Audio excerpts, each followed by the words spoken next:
சமருசி சமையல் ஈஸி. இப்போ நம்ம பார்க்க போகிற டிஷ் தக்காளி பூண்டு சேவ். அதுக்கு தேவையான பொருட்கள் கடலை மாவு, அரிசி மாவு, தக்காளி, பூண்டு, எண்ணெய், கருவேப்பிள்ளை, மஞ்சள் தூள், மிளகாய் தூள், உப்பு. ஓகே, இப்போ வந்து நம்ம கடலை மாவு அரிசி மாவு ரெண்டையும் வந்து மிக்ஸ் பண்ணி வச்சுருக்கோம். நார்மலாக வந்து கடலை மாவு டு அரிசி மாவு வந்து நீங்கள் வந்து ஒரு பங்கு கடலை மாவு யூஸ் பண்ணுறீங்கன்னா 1/4 பங்கு அரிசி மாவு யூஸ் பண்ணுங்கள். ஸோ அது வந்து ஒரு அடிஷ்னல் கிறிஸ்பினஸ் கொடுக்கறதுக்காக. ஸோ கடலை மாவு அரிசி மாவு நான் ரெண்டும் வந்து மிக்ஸ் பண்ணி எடுத்து வச்சுருக்கேன்.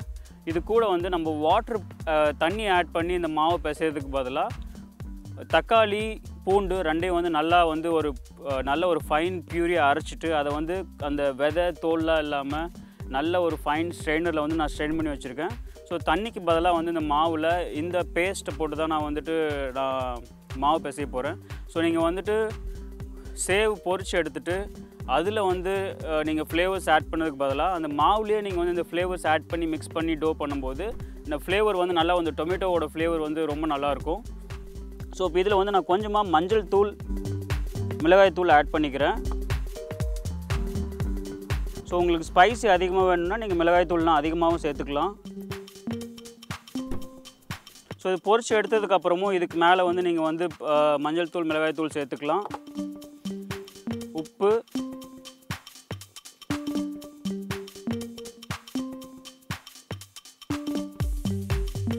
ஸோ இதில் நம்ம எடுத்து வச்சுருக்கிற பியூரி ஆட் பண்ண போகிறேன்.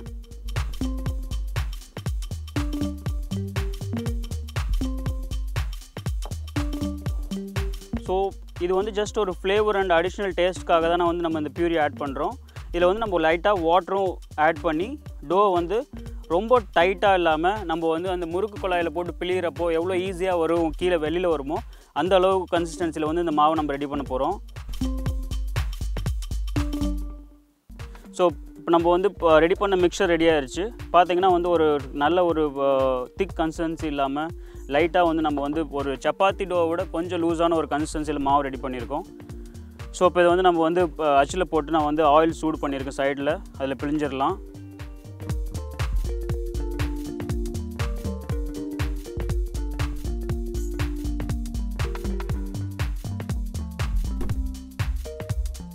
ஸோ இப்போ நம்ம ரெடி பண்ணி வச்ச பேட்டரை வந்து அச்சில் போட்டாச்சு.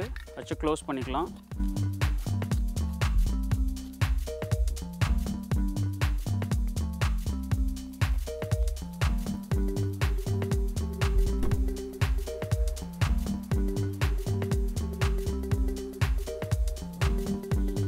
நீங்கள் மற்ற முறுக்கு ப்ளைனாக போட்டுட்டு அதில் ஃப்ளேவர் மிக்ஸ் பண்ணுறதுக்கும் இதில் பார்த்திங்கன்னா நம்ம வந்து ஆல்ரெடி வந்து டொமேட்டோவையும் அந்த கார்லிக்கோட ஃப்ளேவரையும் வந்து டோலே ஆட் பண்ணிட்டோம். ஸோ அது வந்து நல்ல வந்து உங்களுக்கு வந்து அந்த பூண்டோட தக்காளியோட ஃப்ளேவர் நல்லா கிடைக்கும். இதில் ஓரளவு இது பாதி குக் ஆனதுக்கப்புறம் வந்து நம்ம இதை வந்து டர்ன் பண்ணிடலாம். பார்த்திங்கனாவே வந்து டோ வந்து நல்லா குக் ஆகி ஓரளவு கிறிஸ்பி ஆயிடுச்சு. இப்போ வந்து இதை டர்ன் பண்ணிடலாம் நம்ம.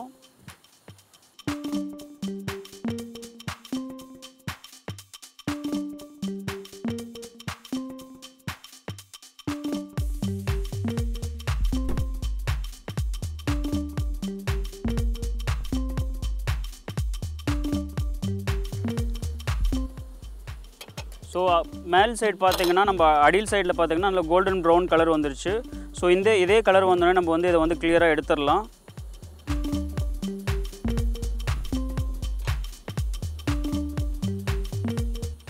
ஒரு நல்ல வந்து ஒரு சேவ்ரி நல்ல ஃப்ளேவர். நம்ம ஃப்ரை பண்ணி எடுத்ததுக்கப்புறம் வந்து நீங்கள் வந்து அப்படியே வந்து ஒரு முறுக்கு ஷேப்லேயே வச்சுக்கிறதுனாலும் வச்சுக்கலாம். இல்லை வந்து நம்ம சின்ன சின்னதாக உடச்சிட்டு இது கூட வந்து கொஞ்சம் பொட்டுக்கடலை, வேர்க்கடலை இதெல்லாம் ஆட் பண்ணிவிட்டு நம்ம வந்து ஒரு மிக்சர் மாதிரியும் பண்ணிடலாம். இல்லை அடிஷ்னல் ஸ்பைசஸ் உங்களுக்கு தேவைப்படுது அப்படின்னா இதில் வந்து கொஞ்சம் சில்லி பவுடர், பெருங்காயம், மஞ்சள் தூள், கருவேப்பிலை இதெல்லாம் சேர்த்து நல்லா க்ரஷ் பண்ணிட்டிங்கன்னா இது ஒரு நல்ல வந்து ஒரு மிக்சராக ரெடி ஆயிரும். ஸோ பார்த்திங்கன்னா வந்து கலர் சேஞ்ச் ஆயிடுச்சு. நல்லா வந்து ஒரு கோல்டன் ப்ரௌன் கலர் வந்துருச்சு. சேவ் வந்து ஆல்மோஸ்ட் எடுக்கிறதுக்கு ரெடி ஆயிடுச்சு. ரெண்டு சைடும் நல்ல கலர் வந்துருச்சு. இதுலேயே வந்து நான் கொஞ்சம் கருவேப்பிலை மேலே போடுறேன்.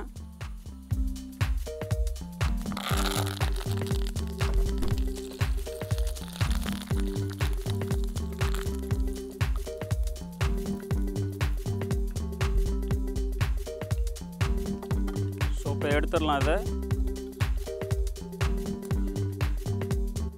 ரொம்ப ஒரு சிம்பிளான டிஷ்.